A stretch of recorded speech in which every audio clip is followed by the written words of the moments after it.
What's happening? Thanks for joining me on this Friday. Everything Pat's a New England Patriots podcast. Yes, I'm recording this again.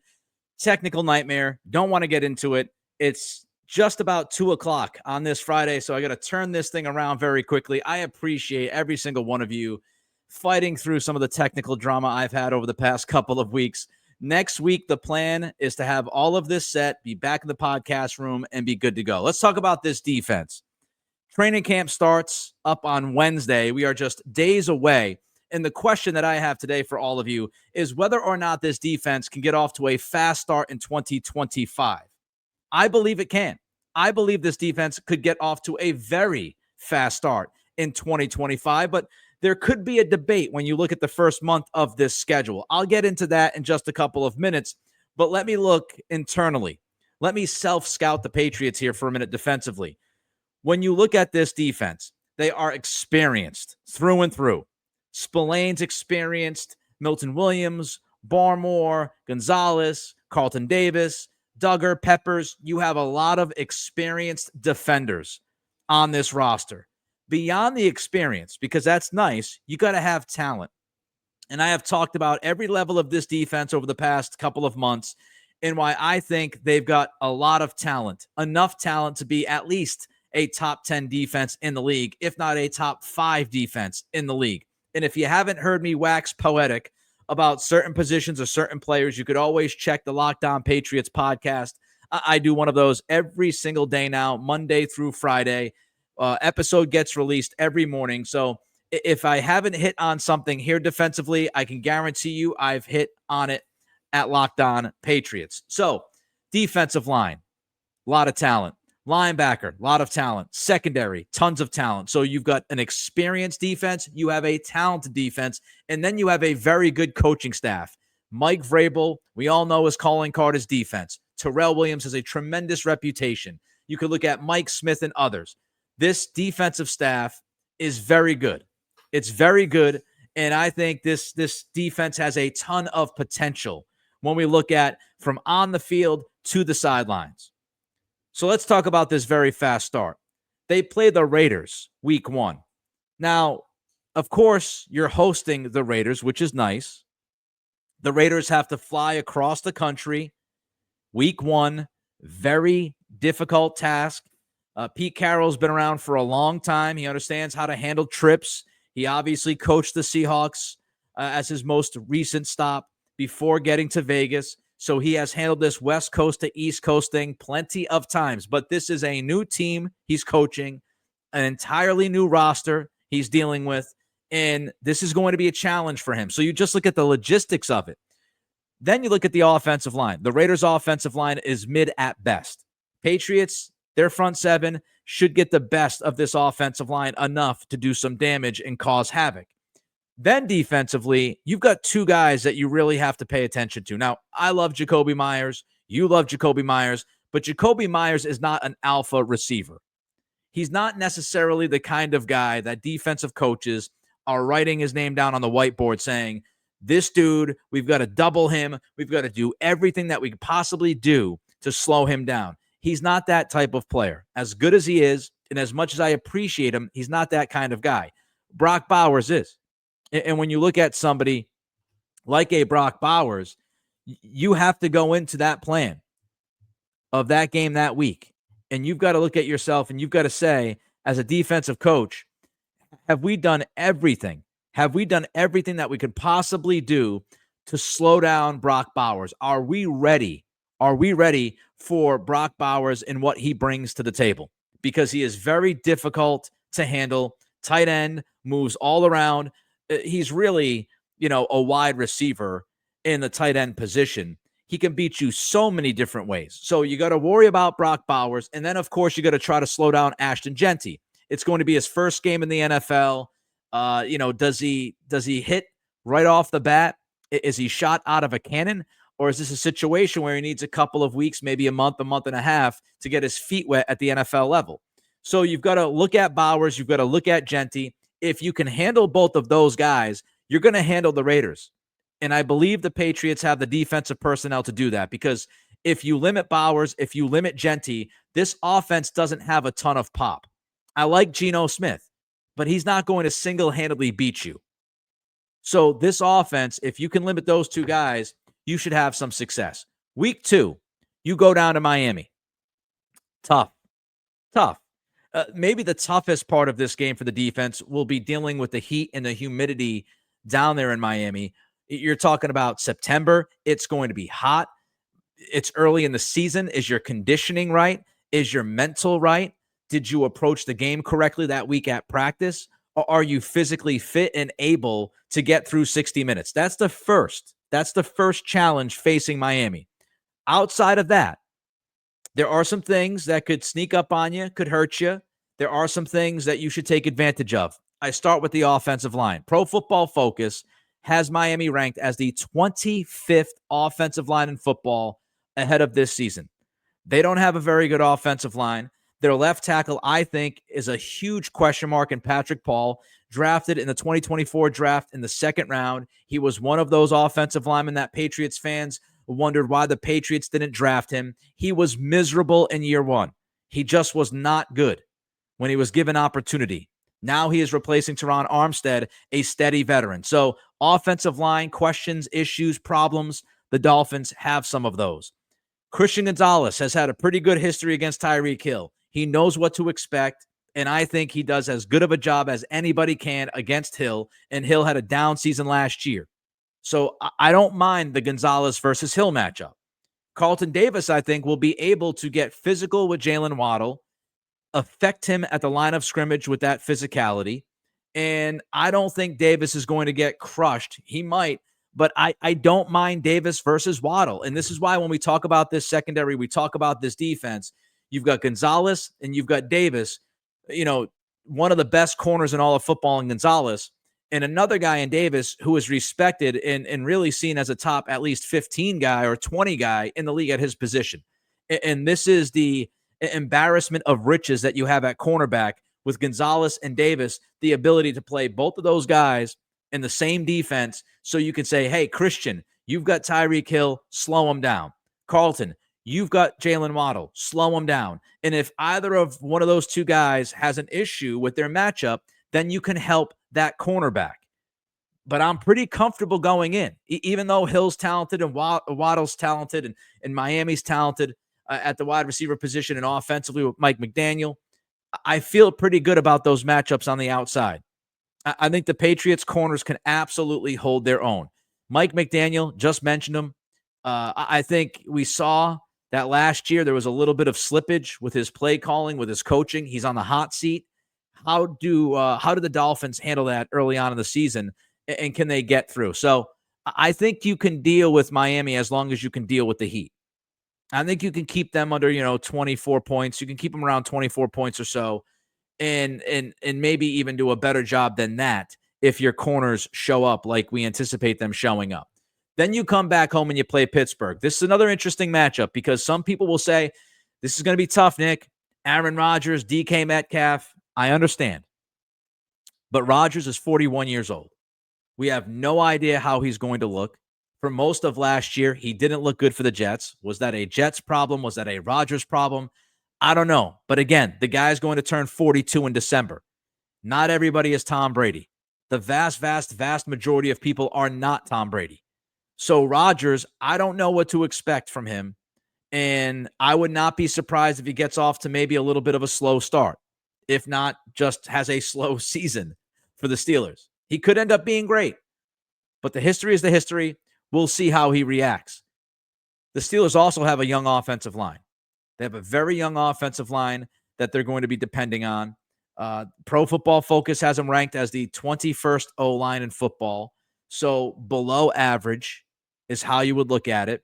I think that is an offensive line that might be able to get taken advantage of by some of these simulated pressures, some of the games that Terrell Williams will play. I think one-on-one you can also have some success at certain matchups along the defensive and offensive lines in that game.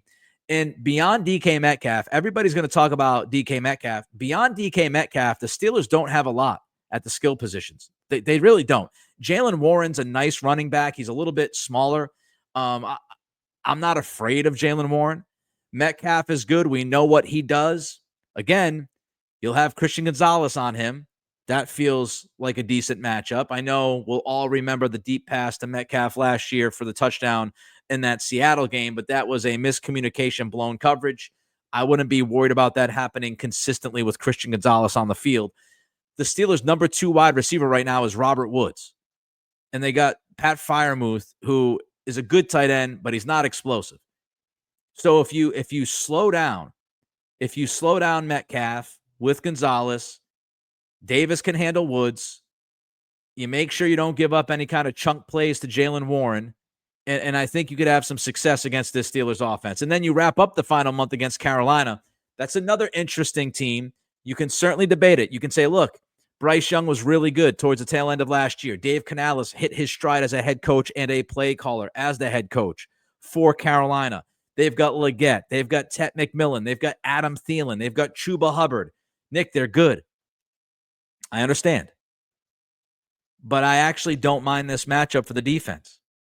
Bryce Young, was that a flash? Is that who he's going to be? We'll have to wait and see how the Patriots defend him and how they take care of business. But I'm not necessarily afraid of Bryce Young. I do think when you look at Tet and Leggett, I like that. When you look at Tet and Leggett, those are big physical receivers.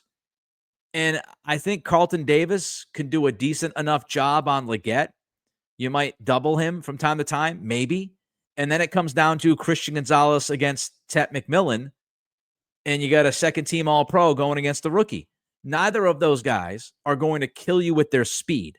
So I just feel like the Patriots can scheme some things and their secondary can hang around in that game, because if you don't give up the big play downfield, then I think you're going to have some success. If you turn them into a dink-dunk offense and get at Bryce Young and try to work his height and his frame against him, I think you could have some success. Now, again, it could be challenging. Adam Thielen, third receiver, who is going to defend him?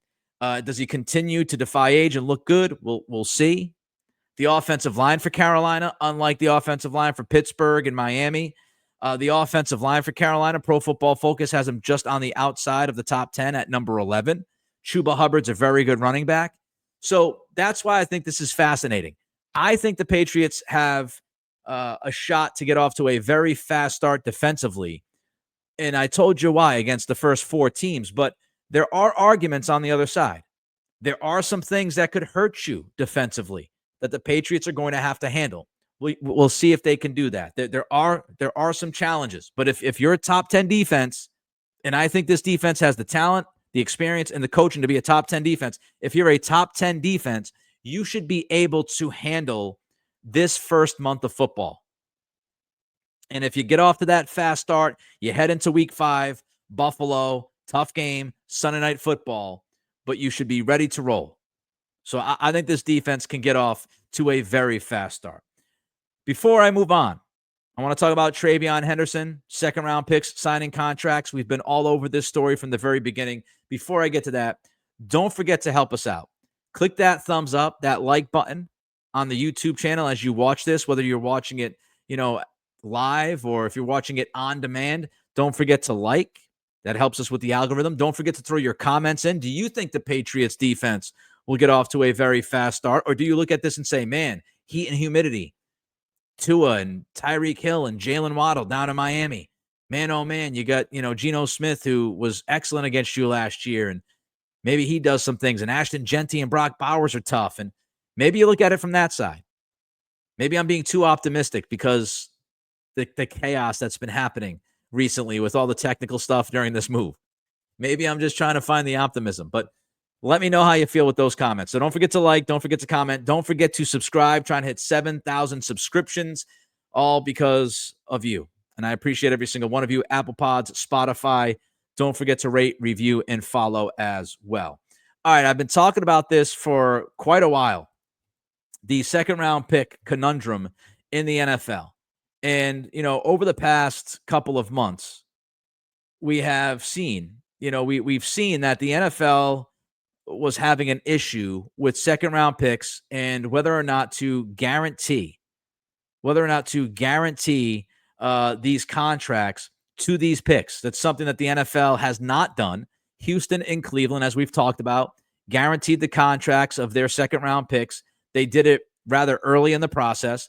The rest of the NFL, obviously not happy with that, decided to kind of drag along. But over the past 24 hours, you've started to see this. You've started to see this thing happen where the ice is starting to break under the feet of these teams. Ownership is starting to pay guaranteed money. Trey Harris was going to sit out. He was holding out first day or two of Chargers camp.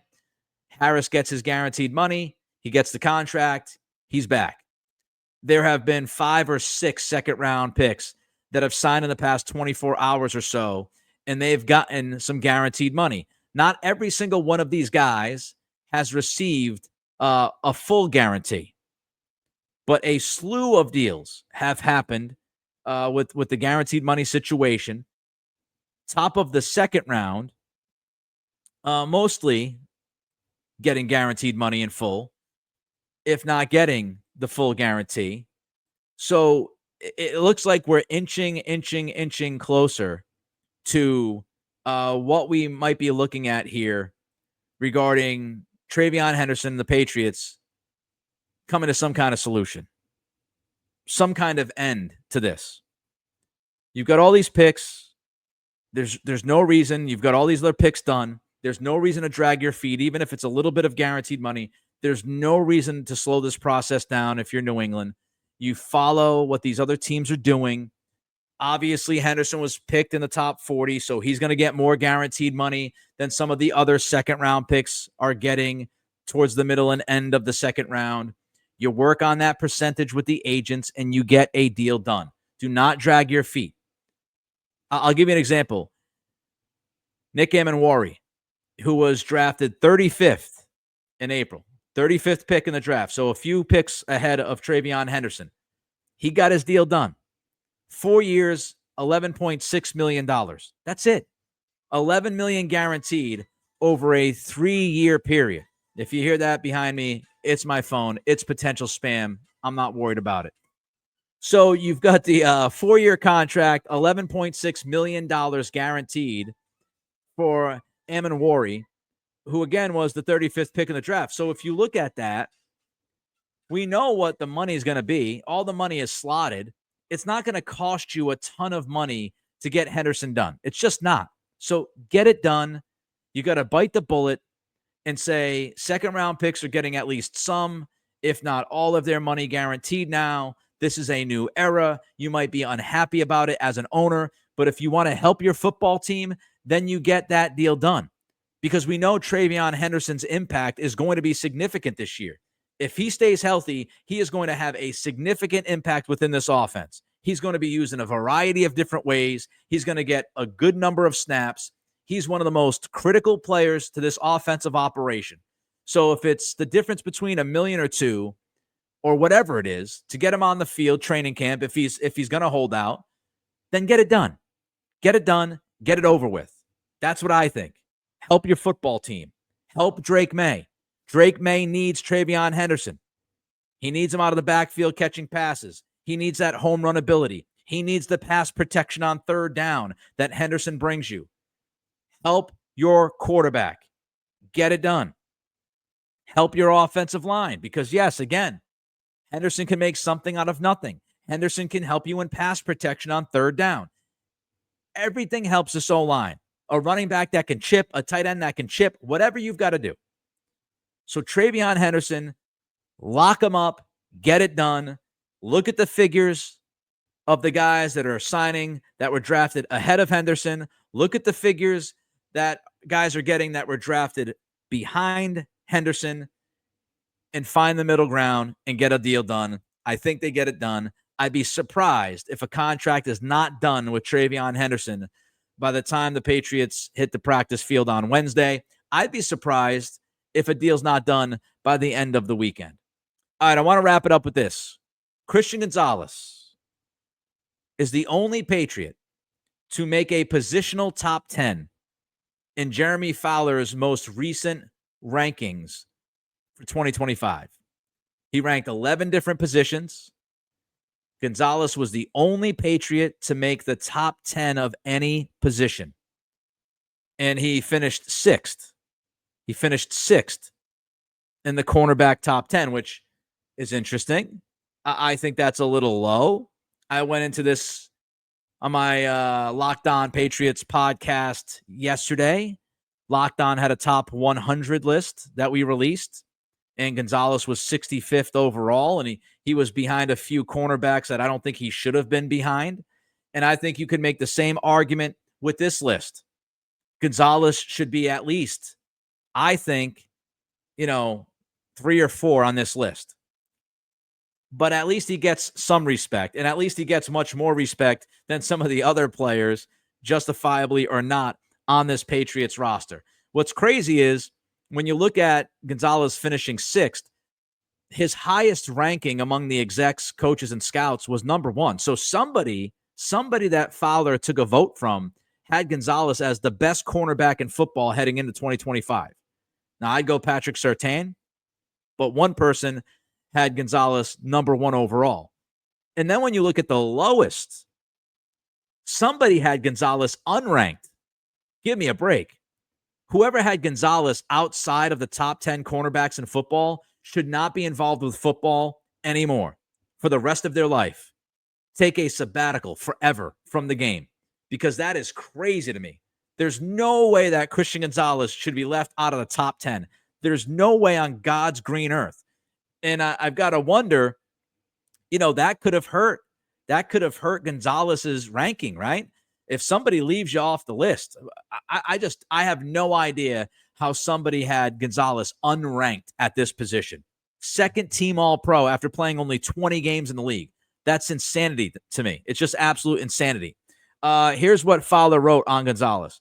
He reached top 10 status after his second-year performance as expected, following 46 of 86 targets to be completed as the nearest defender in coverage. That 53.5% completion percentage was the third lowest among 33 players with at least 75 targets coming their way. The third lowest completion percentage among 33 players that had at least 75 targets thrown their way. Here's what one veteran NFL assistant said. Quote, I think Gonzo is the next great one. Skills, patience, length. He's the closest thing to Pat, talking about Surtain. Smooth, big, athlete, travels a lot, can match up against the best guys. I agree with all of that. Let's not forget that Gonzalez plays man coverage a bunch. He plays man coverage much more than a lot of these other corners that are in any of these ranking systems that are written about and talked about. He plays man coverage a lot. And he's also had a lot of stiff competition in his first 20 games. You look at the receivers that he's had to defend, we're talking about the best of the best.